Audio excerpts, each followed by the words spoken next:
Hallelujah, hallelujah.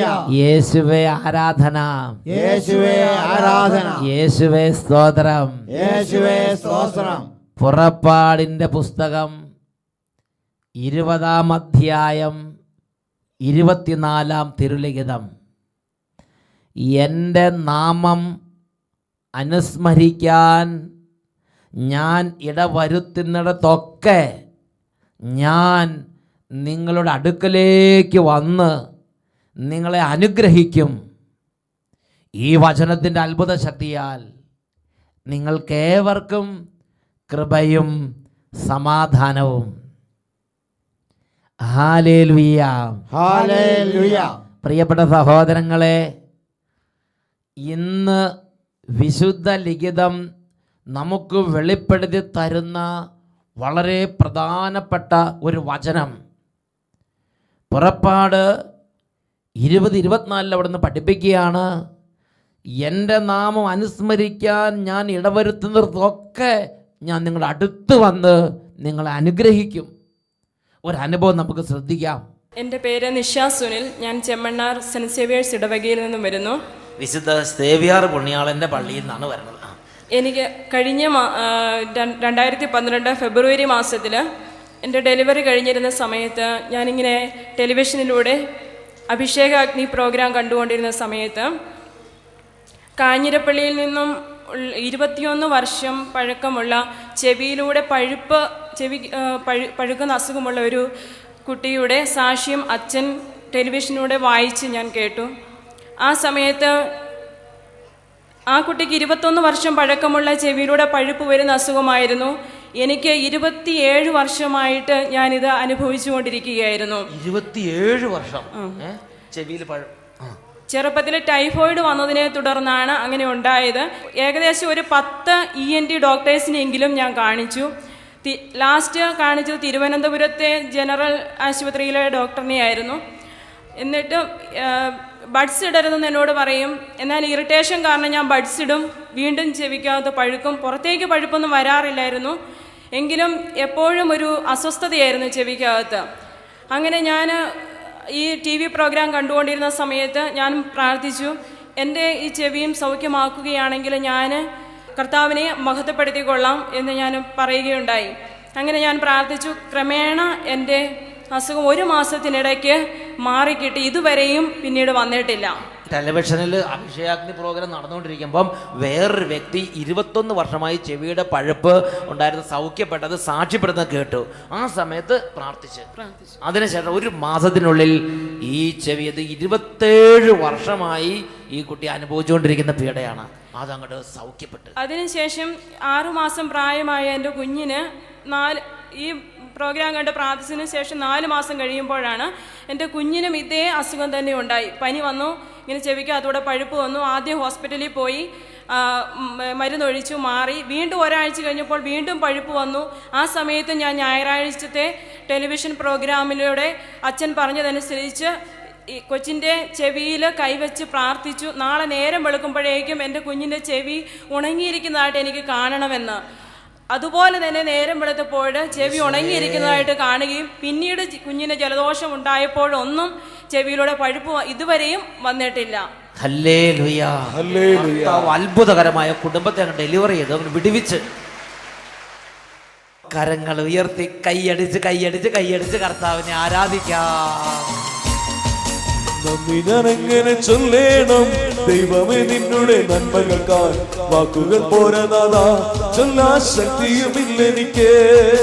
നന്ദി ഞാനെങ്ങനെ ചൊല്ലേണം ദൈവമേ നിന്നുടെ നന്മകൾക്കായി, വാക്കുകൾ പോരാതാ ചൊല്ലാ ശക്തിയുമില്ലെനിക്ക്. എല്ലാറ്റിനും ചൊല്ലുന്നു ഞാൻ നന്ദി നന്ദി ദൈവമേ നന്ദി.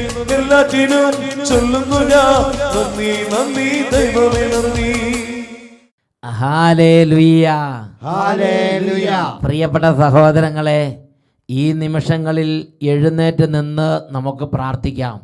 ഒരു ധ്യാന കേന്ദ്രത്തിൽ ധ്യാനം കൂടുമ്പോൾ എങ്ങനെ അതിൽ പങ്കുചേരുന്നുവോ അതുപോലെ നല്ല തീഷ്ണതയോടെ ഒരുമിച്ച് ഈ പ്രാർത്ഥനകളിലും വചന ശുശ്രൂഷകളിലും ഈ ഒരു വലിയ ശുശ്രൂഷകളിലെല്ലാവരും നിങ്ങൾ പങ്കുചേരുക. ഇങ്ങനെ പ്രാർത്ഥിക്കുന്നു: കർത്താവായ യേശുവേ, കർത്താവായ യേശുവേ, ഈ നിമിഷം അത്ഭുത രാജാവായി രാജാവായി ഞങ്ങളുടെ കുടുംബങ്ങളിലേക്ക് നിറയണമേ. ഹല്ലേലൂയ, ഹല്ലേലൂയ, ഹല്ലേലൂയ. ഹല്ലേലൂയ. യേശുവേ, അങ്ങയെ രാജാവും കർത്താവുമായി ഞാൻ ആരാധിക്കുന്നു. പാപവും പാപമാർഗങ്ങളും ഞാൻ വെറുത്തുപേക്ഷിക്കുന്നു. യേശുവേ, എന്റെ കുടുംബത്തിൽ അവിടുന്ന് രക്ഷയുടെ അനുഭവം നൽകണമേ. Hallelujah, hallelujah. കുഞ്ഞു മക്കളെ സ്പർശിക്കണമേ. വിദ്യാർത്ഥിനികളെ അനുഗ്രഹിക്കണമേ. യേശുവേ, യേശുവേ, യൂറോപ്പിലും അമേരിക്കൻ ഐക്യനാടുകളിലും എല്ലാ ഭൂഖണ്ഡങ്ങളിലുമായി ഈ വചന ശുശ്രൂഷയിൽ പങ്കുചേരുന്ന ഓരോ കുടുംബങ്ങളെയും ഇപ്പോൾ അവിടുന്ന് അഭിഷേകം ചെയ്യണമേ. ഹല്ലേലൂയ, യേശുവേ ആരാധന. പ്രിയപ്പെട്ട സഹോദരങ്ങളെ, ഈ നിമിഷങ്ങളിൽ ദൈവത്തെ ആരാധിക്കുന്ന ഒരു സമൂഹമായി കുടുംബങ്ങൾ മാറട്ടെ. ലോകത്തിൽ ലക്ഷോപലക്ഷം കുടുംബങ്ങൾ ഇതേ സമയം ദൈവത്തെ ആരാധിക്കുകയാണ്.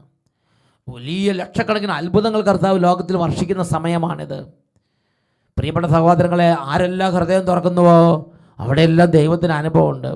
മടുപ്പ് കൂടാതെ രണ്ട് കൈ അത്രമാത്രം ആത്മാർത്ഥത സ്തുതിക്കാമോ അത്രയും തീക്ഷ്ണതയോടെ കർത്താവിനെ ആരാധിക്കണം. കരങ്ങൾ ഉയർത്തി ഒരുമിച്ച് സ്തുതിക്കട്ടെ. ഹല്ലേലൂയ, ആരാധന, ആരാധന, ആരാധന. ഓ ദൈവമേ, അഭിഷേകം ചെയ്യണമേ. ഓരോ കുടുംബങ്ങളിലേക്ക് ഇടപെടണമേ. ആരാധന, ആരാധന, ആരാധന, ആരാധന. യേശുവേ, യേശുവേ, യേശുവേ, യേശുവേ, യേശുവേ, യേശുവേ. ഓ ക്ഷീണങ്ങൾ മാറട്ടെ, മന്ദത മാറട്ടെ, മരവിപ്പ് മാറട്ടെ, അന്ധകാരങ്ങൾ മാറട്ടെ, ക്ഷീണങ്ങൾ മാറട്ടെ, രോഗങ്ങൾ മാറട്ടെ, ബന്ധനം അഴിയട്ടെ, പൈശാചികൾ വിട്ടുപോകട്ടെ, രോഗത്തിന്റെ ആധിപത്യം തകരട്ടെ.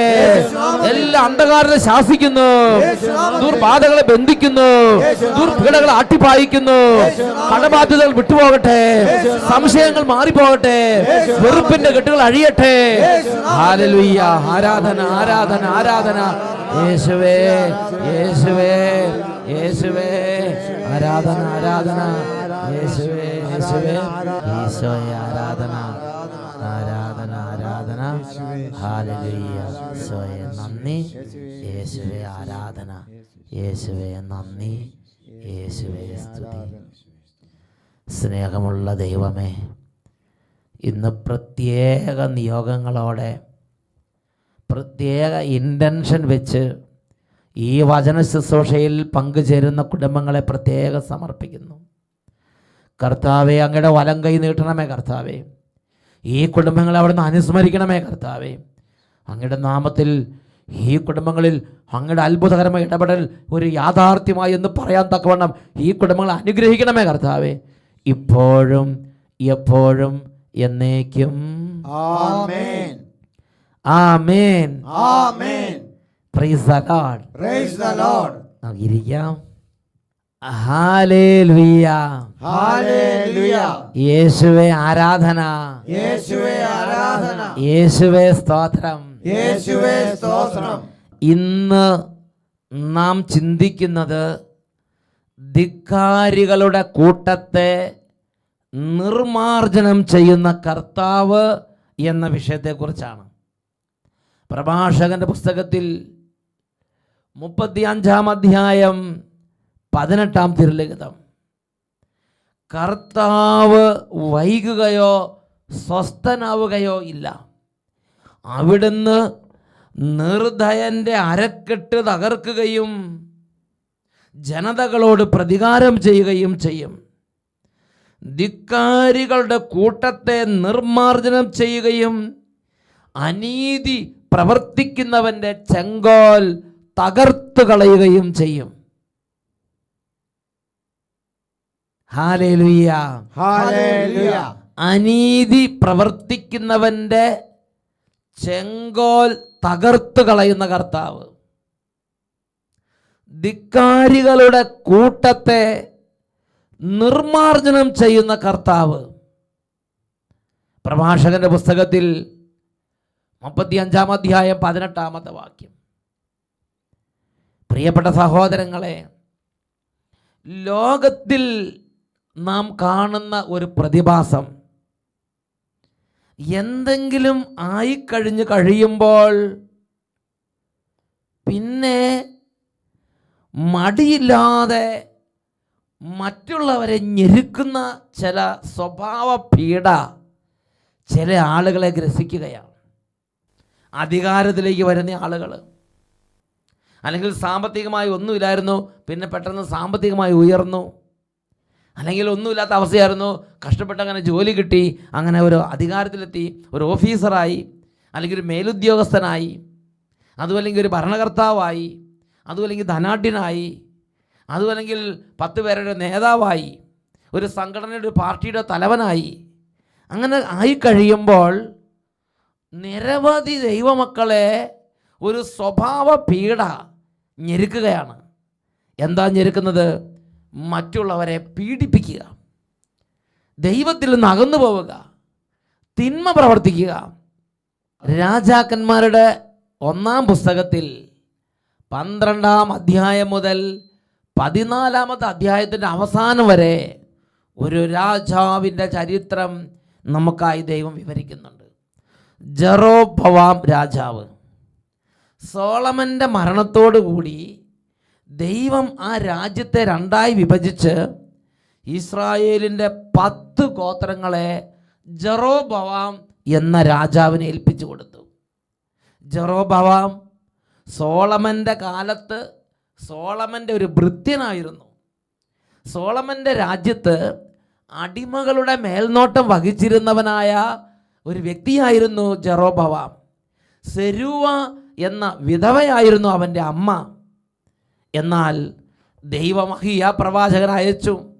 അഹിയ പ്രവാചകൻ ഒരു മേലങ്കി എടുത്ത് 12ആയി മുറിച്ചിട്ട് 10 ഭാഗം എടുത്തിട്ട് ജെറോബോവാം എന്ന് പറഞ്ഞ ഈ അടിമയുടെ മേൽനോട്ടക്കാരന് കൊടുത്തിട്ട് പറഞ്ഞു, ഇതുപോലെ ഇസ്രായേലിലെ 12 ഗോത്രങ്ങളിൽ 10 ഗോത്രങ്ങൾ ദൈവം നിനക്ക് തരും, നീ രാജാവായിരിക്കും, ദൈവം നിന്നെ നടത്തും. ഇങ്ങനെല്ലാം പറഞ്ഞു ജെറോബോവാം വളരെ എളിമയോടെ അങ്ങ് സ്വീകരിച്ചു. അങ്ങനെ അവൻ രാജാവായി.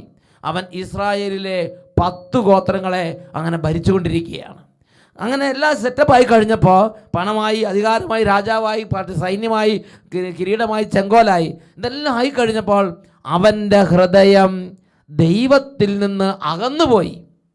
പ്രിയപ്പെട്ട സഹോദരങ്ങളെ, അങ്ങനെ ഇരിക്കുമ്പോൾ നിരവധി തവണ ഇന്നല്ലെങ്കിൽ നാളെ ഇവൻ തിരിച്ചു വരും എന്ന് ദൈവം പ്രതീക്ഷിച്ച് പല സാഹചര്യങ്ങളും ഒരുക്കി. അവനാകട്ടെ തിരിച്ചു വരാൻ കൂട്ടാക്കിയില്ലെന്ന് മാത്രമല്ല, അവൻ പാപം ചെയ്തു, മറ്റുള്ളവരെ കൊണ്ട് പാപം ചെയ്യിപ്പിച്ചു.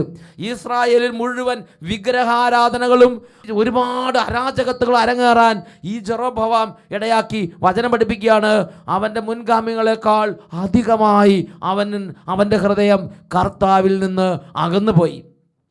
പ്രിയപ്പെട്ട സഹോദരങ്ങളെ, ഈ സമയത്ത് അവൻ്റെ കുടുംബത്തിൽ കർത്താവിൻ്റെ പ്രഹരമേറ്റ്. അവൻ്റെ കുട്ടി മരണാസന്നനായി, രോഗിയായി, ഒരു ചികിത്സയും ഫലിക്കാതെയായി. അങ്ങനെ ചികിത്സ ഫലിക്കാതെയായിരിക്കുന്ന സമയത്ത് ജെറോബോവാം ഭാര്യയോട് പറഞ്ഞു, നീ വേഷപ്രച്ഛന്നയായി, നീ ആരും അറിയാതെ എന്നെ രാജാവാകാൻ വേണ്ടി ദൈവം അയച്ച അഹിയ പ്രവാചകൻ ഇന്ന് പടുവൃദ്ധനായി, കണ്ണൊന്നും കാണാതെ നരച്ച് അങ്ങനെ വയോവൃദ്ധനായി ഇങ്ങനെ ഇരിക്കുന്നുണ്ട് ഒരു കുടിലിൽ. നീ ആ പ്രവാചകൻ്റെ അടുത്ത് ചെന്ന് ചോദിച്ചാൽ ദൈവത്തിൻ്റെ ഇഷ്ടം എന്താണെന്ന് പറഞ്ഞു തരും. അങ്ങനെ ജെറോബോവാമിൻ്റെ ഭാര്യ അഹിയ പ്രവാചകൻ്റെ കൊട്ടാരത്തിലേക്ക് വരികയാണ്. വേഷപ്രച്ഛന്നയായിട്ട് ഇങ്ങനെ വരികയാണ്. ജെറോബോവാമിൻ്റെ ഭാര്യ അഹിയ പ്രവാചകൻ്റെ അടുത്തേക്ക് എത്തുമ്പോൾ അഹിയ പ്രവാചകൻ്റെ ആരോഗ്യസ്ഥിതി എന്താണെന്ന് 1 രാജാക്കന്മാർ 14:4 വായിക്കുന്നു. വാർദ്ധക്യ നിമിത്തം കണ്ണ് മങ്ങിയിരുന്നതിനാൽ അവന് കാണാനേ സാധിച്ചിരുന്നില്ല. ജെറോബോവാമിൻ്റെ ഭാര്യ തൻ്റെ രോഗിയായ പുത്രനെ കുറിച്ച് ചോദിക്കാൻ വരുന്നെന്നും അവളോട് എന്ത് പറയണമെന്നും കർത്താവ് അഹിയായെ അറിയിച്ചു. വേറൊരുവളായി ഭാവിച്ചുകൊണ്ടാണ് അവൾ ചെന്നത്. 6-ാമത്തെ വാക്യത്തിൽ വായിക്കുന്നത് എങ്ങനെയാണ്? എന്നാൽ അവൾ വാതിൽ കടന്നപ്പോൾ കാൽപെരുമാറ്റം കേട്ടിട്ട് അഹിയ പറഞ്ഞു, അല്ലയോ ജെറോബോവാമിൻ്റെ ഭാര്യയെ, അകത്തു വരൂ, നീ വേറൊരുവളായി നടിക്കുന്നത് എന്തിന്? ദുസ്സഹമായ വാർത്ത നിന്നെ അറിയിക്കാൻ ഇതാ ഞാൻ നിയുക്തനായിരിക്കുന്നു. നീ ചെന്ന് ജെറോബോവാമിനോട് പറയുക, ഇസ്രായേലിന്റെ ദൈവമായ കർത്താവ് അരുളി ചെയ്യുന്നു, ഞാൻ ജനത്തിൻ്റെ ഇടയിൽ നിന്ന് നിന്നെ ഉയർത്തി എൻ്റെ ജനമായി ഇസ്രായേലിനെ നായകനാക്കി, ദാവീദിൻ്റെ ഭവനത്തിൽ രാജ്യം നിനക്ക് ഞാൻ തന്നു. നീയാകട്ടെ എൻ്റെ കൽപ്പനകൾ അനുസരിക്കുകയും എൻ്റെ ദൃഷ്ടിയിൽ നീതി മാത്രം ചെയ്ത് പൂർണ്ണ ഹൃദയത്തോടെ എന്നെ അനുഗമിക്കുകയും ചെയ്ത ദാവീദിനെ പോലെ ആയിരുന്നില്ല. മാത്രമല്ല, നിന്റെ മുൻഗാമികളെക്കാൾ അധികം തിന്മ നീ പ്രവർത്തിച്ചു. നിന്റെ ഏതൊരു മുൻഗാമികളെക്കാൾ അധികമായി തിന്മ നീ പ്രവർത്തിച്ചിരിക്കുന്നു എന്ന് ദൈവം അഹിയ പ്രവാചകനിലൂടെ ജെറോബോവാമിൻ്റെ ഭാര്യയെ അറിയിച്ച്, എന്നിട്ട് അങ്ങനെയുള്ളൊരു കുടുംബമാണ്, അങ്ങനെയുള്ള ഭരണകർത്താവാണ് നീയെങ്കിൽ, അങ്ങനെയുള്ളൊരു കുടുംബമാണ് നീയെങ്കിൽ, അങ്ങനെയുള്ള ഓഫീസറാണ് നീയെങ്കിൽ, അങ്ങനെയുള്ളൊരു നേതാവാണ് നീയെങ്കിൽ, ഇതാ തുടർന്ന് പഠിപ്പിക്കുകയാണ്. 1 രാജാക്കന്മാർ 14-ാം അധ്യായം 10-ാമത്തെ തിരുലിഖിതം. ജെറോബോവാമിൻ്റെ കുടുംബത്തെ ചവറുകൾ എരിയിച്ച് കളയുന്നത് പോലെ ഞാൻ പൂർണ്ണമായും നശിപ്പിക്കും. ജെറോബോവാമിൻ്റെ ബന്ധുക്കൾ ആരെങ്കിലും പട്ടണത്തിൽ വെച്ച് മരിച്ചാൽ അവരെ നായ്ക്കളും, വെളിമ്പ്രദേശത്ത് വെച്ച് മരിച്ചാൽ അവരെ പറവകളും ഭക്ഷിക്കും. കർത്താവാണ് ഇത് അരുളി ചെയ്തത്. എഴുന്നേറ്റ് നീ വീട്ടിലേക്ക് പോവുക. പ്രിയപ്പെട്ട സഹോദരങ്ങളെ, നോക്ക്, ദൈവത്തിൻ്റെ മനസ്സ് ഇതാ അഹിയ പ്രവാചകനിലൂടെ ആ രാജാവിൻ്റെ ഭാര്യയെ അറിയിക്കുകയാണ്. അതുപോലെ തന്നെ തുടർന്ന് സംഭവിക്കുകയാണ്. എന്നിട്ട് അതിൻ്റെ കാരണം 1 രാജാക്കന്മാർ 14-ാം അധ്യായം 16-ാം വാക്യത്തിൽ വായിക്കുകയാണ്. പാപം സ്വയം ചെയ്യുകയും ഇസ്രായേലിനെ കൊണ്ട് പാപം ചെയ്യിക്കുകയും ചെയ്ത ജെറോബോവാം നിമിത്തം കർത്താവ് ഇസ്രായേലിനെ കൈവെടിഞ്ഞു. പാപം സ്വയം ചെയ്യുകയും മറ്റുള്ളവരെ പാപം ചെയ്യിക്കുകയും ചെയ്യുന്ന ഒരവസ്ഥയിലാണോ ഇന്ന് നീ നീങ്ങിക്കൊണ്ടിരിക്കുന്നത്? ദൈവം നിന്നെ ചെറിയ അവസ്ഥയിൽ നിന്ന് ഉയർത്തി ഒരു വലിയ ഓഫീസിൻ്റെ തലവനാക്കി, ഒരു വലിയ പാർട്ടിയുടെ തലവനാക്കി, ഒരു വലിയ ഭരണകർത്താവാക്കി മാറ്റി, ഒരു ഉദ്യോഗസ്ഥനാക്കി മാറ്റി, ഒരു കുടുംബത്തിൻ്റെ തലവനാക്കി, ഒരു സ്ഥാപനത്തിൻ്റെ അധിപതിയാക്കി, ഒരു സമുദായത്തിൻ്റെ നേതാവാക്കി, ഒരു സമൂഹത്തിൻ്റെ അധിപനാക്കി. നിന്നെ ദൈവമാണ് ഇവിടെ എത്തിച്ചത് സഹോദര, നിന്നെ ദൈവമാണ് വൈതലെ ഇവിടെ എത്തിച്ചത്. എന്നിട്ട് നിന്നെ ദൈവം എത്തിച്ച ആ വഴികളൊക്കെ നീ മറന്നിട്ട് നീ ഇന്ന് നിന്റെ സഹോദരങ്ങളെ പീഡിപ്പിക്കുന്ന, സഹോദരങ്ങൾ ദൈവത്തിൽ നിന്ന് അകറ്റുന്ന, സഹോദരങ്ങളെ മദ്യപാനത്തിന് പ്രേരിപ്പിക്കുന്ന, കൈക്കൂലിക്ക് പ്രേരിപ്പിക്കുന്ന, അസത്യത്തിന് പ്രേരിപ്പിക്കുന്ന, തിന്മയ്ക്ക് പ്രേരിപ്പിക്കുന്ന, മറ്റുള്ളവരോട് നിർദ്ദയം പെരുമാറുന്ന ദൈവത്തിൻ്റെ മുമ്പിൽ ധിക്കാരത്തിൻ്റെ ഒരു വഴിയാണോ നീ തുടരുന്നത്? ദൈവത്തിൻ്റെ വചനം പഠിപ്പിക്കുകയാണ്, നീ അധിക നാൾ ഇത് മുമ്പോട്ട് പോവുകയില്ല. ലോകാരംഭം മുതൽ നിനക്കിത് മനസ്സിലായിട്ടില്ലേ? ജോബിൻ്റെ പുസ്തകം 20-ാം അധ്യായം 4 മുതൽ വാക്യങ്ങൾ. പണ്ട് മുതൽക്കേ ഭൂമിയിൽ മനുഷ്യൻ ഉത്ഭവിച്ച കാലം മുതലേ നിനക്കത് അറിവുള്ളതല്ലേ? ദുഷ്ടന്റെ ജയപേരി ക്ഷണികമാണെന്ന്, അവന്റെ സന്തോഷം നൈനിമിഷകമാണെന്ന്. ജോബിൻ്റെ പുസ്തകം 20-ാം അധ്യായം 7-ാം വാക്യം, ദുഷ്ടൻ തൻ്റെ വിസർജന വസ്തു പോലെ നശിച്ചു പോകും. എന്താ കാരണം? സങ്കീർത്തന പുസ്തകത്തിൽ 93-ാം അധ്യായം 23-ാം തിരുലിഖിതം, അവിടുന്ന് അവരുടെ അകൃത്യം അവരുടെ നേരെ തന്നെ തിരിച്ചുവിടും, അവരുടെ ദുഷ്ടത മൂലം അവരെ നിർമാർജനം ചെയ്യും, അവരുടെ ദൈവമായ കർത്താവ് അവരെ തൂത്തെറിയും. പ്രിയപ്പെട്ട സഹോദരങ്ങളെ, ഇത് സംഭവിക്കും. എന്നും ഇങ്ങനെ മുടിചൂടാമണ്ണനായിരിക്കുമെന്ന് വിചാരിക്കരുത്. എന്നും ഇങ്ങനെ മുടിചൂടാമണ്ണനായിരിക്കുമെന്ന് വിചാരിക്കരുത്. അവരുടെ ദുഷ്ടത അവരെ തൂത്തെറിയും. ചിന്തിച്ചു നോക്കുക, നോഹയുടെ കാലത്ത് ജനം ദുഷിച്ചു. ദൈവത്തിൻ്റെ മുമ്പിൽ ദൈവഭയത്തോടെ നോഹ ജീവിച്ചു. ആ നോഹ നിലനിന്നു. ദൈവഭയമില്ലാതെ അറുതിയില്ലാതെ ദുഷ്ടത ചെയ്ത ഇടം വലം തിരിച്ചറിവില്ലാത്തവർ കൂട്ടത്തോടെ നശിച്ച്. ലോത്തിൻ്റെ കാലം ഓർക്കുക മക്കളെ. ലോത്ത് ദൈവഭയത്തോടെ ജീവിച്ച് ലോത്ത് ഇന്നും നിലനിൽക്കുന്നു. എന്നാൽ ദൈവമില്ലാതെ ദുഷ്ടതയോടെ പാപത്തിൽ നിന്ന് പാപത്തിലേക്ക് പരക്കം പാഞ്ഞവർ അവർ തുടച്ച് മാറ്റപ്പെട്ടു. പ്രിയപ്പെട്ട സഹോദരങ്ങളെ, ദൈവത്തിൻ്റെ വചനം പഠിപ്പിക്കുകയാണ്. പ്രഭാഷകന്റെ പുസ്തകം 35-ാം അധ്യായം 18-ാം തിരുലിഖിതം, കർത്താവ് വൈകുകയോ സ്വസ്ഥനാവുകയോ ഇല്ല. അവിടുന്ന് നിർദ്ദയന്റെ അരക്കെട്ട് തകർക്കുകയും ജനതകളോട് പകരം വീട്ടുകയും ചെയ്യും. ധിക്കാരികളുടെ കൂട്ടത്തെ അവിടുന്ന് നിർമാർജനം ചെയ്യുകയും അനീതി പ്രവർത്തിക്കുന്നവന്റെ ചെങ്കോൽ അവിടുന്ന് തകർത്ത് കളയുകയും ചെയ്യും. സൗൽ ദൈവം ഉയർത്തി, അവൻ അനീതിയുടെ മാർഗത്തിൽ നടന്നു, അവൻ തുടച്ചു മാറ്റപ്പെട്ടു. ഇസ്രായേലിൽ അനേക രാജാക്കന്മാർ അവർക്ക് പിൻഗാമികൾക്ക് ഒരിക്കലും സിംഹാസനിരിക്കാൻ പറ്റാത്ത വിധം അസമാധാനത്തിന്, തകർച്ചയുടെയും അരാജകത്തിന് പിടിയിൽ തുടച്ചു മാറ്റപ്പെട്ട് ഈ നിമിഷങ്ങളിൽ നമുക്ക് പ്രാർത്ഥിക്കാം. എല്ലാവരും എഴുന്നേറ്റ് നിൽക്കുകയാണ്. ഓ ദൈവമേ, അങ്ങയുടെ തിരുമുമ്പിൽ ദൈവഭയത്തിൻ്റെ ഒരു പാത എനിക്ക് തുറന്നു തരണമേ. എനിക്ക് പണമുണ്ട്, എനിക്ക് ആരോഗ്യമുണ്ട്, എനിക്ക് ജോലിയുണ്ട്, എനിക്ക് ബന്ധുക്കളുണ്ട്, എനിക്ക് സ്വാധീനമുണ്ട്, എനിക്ക് എൻ്റെ പാർട്ടിയുണ്ട്, എനിക്കെൻ്റെ ഭരണമുണ്ട്, എനിക്കെൻ്റെ ഭരണാധികാരമുണ്ട്. ഇതൊന്ന് ഓർത്ത് ഒരാളെ പോലും വേദനിപ്പിക്കാതിരിക്കാൻ, സത്യത്തിൻ്റെ പാത വെടിയാതിരിക്കാൻ, ദൈവത്തിൻ്റെ വഴികൾ ഉപേക്ഷിക്കാതിരിക്കാൻ ദൈവമേ തിരിച്ചറിവ് തന്ന് അനുഗ്രഹിക്കണമേ, തിരിച്ചറിവ് തന്ന് അനുഗ്രഹിക്കണമേ. ഇരു കരങ്ങൾ ഉയർത്തി ഉറക്കെ സ്തുതിക്കുന്നു. Hallelujah, hallelujah. അനുഗ്രഹിക്കണമേ കർത്താവേ, അഭിഷേകം നിറയ്ക്കണമേ കർത്താവേ.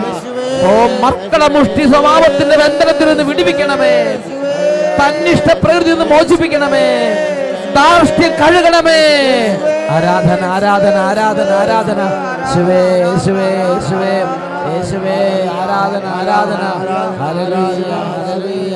യേശുവേ, യേശുവേ, യേശുവേ, ആരാധന, ആരാധന.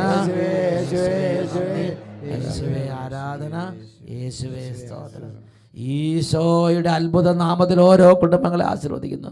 ഒരിക്കലും ഈ കുടുംബങ്ങളിൽ മർക്കടമുഷ്യ സ്വഭാവം, തന്നിഷ്ടം, ഏകാധിപത്യ സ്വഭാവം, ധിക്കാരം, ധാർഷ്ട്യം വേര് പിടിച്ച് ശക്തി പെറാതിരിക്കാൻ തക്കവണ്ണം ദൈവത്തിൻ്റെ കൃപ, എളിമ, വിനയം, സത്യം, വിശുദ്ധി, പ്രാർത്ഥന കുടുംബങ്ങളിലേക്ക് നിറയട്ടെ, ഇപ്പോഴും എപ്പോഴും എന്നേക്കും. ആമേൻ, ആമേൻ, ആമേൻ, ആമേൻ, ആമേൻ.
പിതാവേ അങ്ങയെന്നും ആരാധിക്കുന്നു, യേശുവേ അങ്ങയെന്നും ആരാധിക്കുന്നു. പരിശുദ്ധാത്മാവ എൻ്റെ ദൈവമേ അങ്ങയെന്നും ആരാധിക്കുന്നു. പരിശുദ്ധാത്മാവ എൻ്റെ ദൈവമേ അങ്ങയെന്നും ആരാധിക്കുന്നു. ആരാധിക്കുന്നു, ആരാധിക്കുന്നു, അങ്ങയെന്നും ആരാധിക്കുന്നു. ആരാധിക്കുന്നു, ആരാധിക്കുന്നു, അങ്ങയെന്നും ആരാധിക്കുന്നു. ഹല്ലേലൂയ, ഹല്ലേലൂയ. പരിശുദ്ധാത്മാവിനോട് നമ്മുടെ ഹൃദയം എത്രത്തോളം നാം തുറക്കുന്നുവോ അത്രയധികം ദൈവരാജ്യത്തിൻ്റെ ആത്മാവ് നമ്മുടെ മേൽ നിറയും. രണ്ട് കരങ്ങൾ നന്നായി ഉയർത്തിപ്പിടിക്കാം. കുട്ടികളും വിദ്യാർത്ഥിനികളും കുടുംബങ്ങളെല്ലാം ഇപ്പോൾ വലിയ ആഗ്രഹത്തോടെ പരിശുദ്ധാത്മാവേ, പരിശുദ്ധാത്മാവേ എന്ന് പറഞ്ഞ് പ്രാർത്ഥിക്കട്ടെ. ഈശോ നമുക്ക് വാഗ്ദാനം ചെയ്ത വലിയ ശക്തിയാണ് പരിശുദ്ധാത്മാവ്. അവിടുന്ന് പറഞ്ഞു, ഞാൻ നിങ്ങളെ അനാഥരായി വിടുകയില്ല, ഞാൻ നിങ്ങളെ അനാഥരായി വിടുകയില്ല. നമുക്ക് സംരക്ഷകൻ, നമുക്ക് അഡ്വക്കറ്റ്, നമുക്ക് ടീച്ചർ, നമുക്ക് നല്ല ഫ്രണ്ട് പരിശുദ്ധാത്മാവൻ അയച്ചു. കൈകൾ ഉയർത്തി വിളിക്കട്ടെ. Hallelujah, hallelujah. പരിശുദ്ധാത്മാവേ, പരിശുദ്ധാത്മാവേ, പരിശുദ്ധാത്മാവേ, പരിശുദ്ധാത്മാവേ നിറയണമേ, നിറയണമേ, നിറയണമേ. ഈ കുടുംബങ്ങളിലേക്ക് നിറയണമേ, കുടുംബങ്ങളിലേക്ക് നിറയണമേ. ഓ ദൈവമേ, പരിശുദ്ധാത്മാവിന്റെ അത്ഭുതകരമായ ശക്തി ഇപ്പോൾ ഈ കുടുംബങ്ങളിലേക്ക് വ്യാപരിക്കട്ടെ.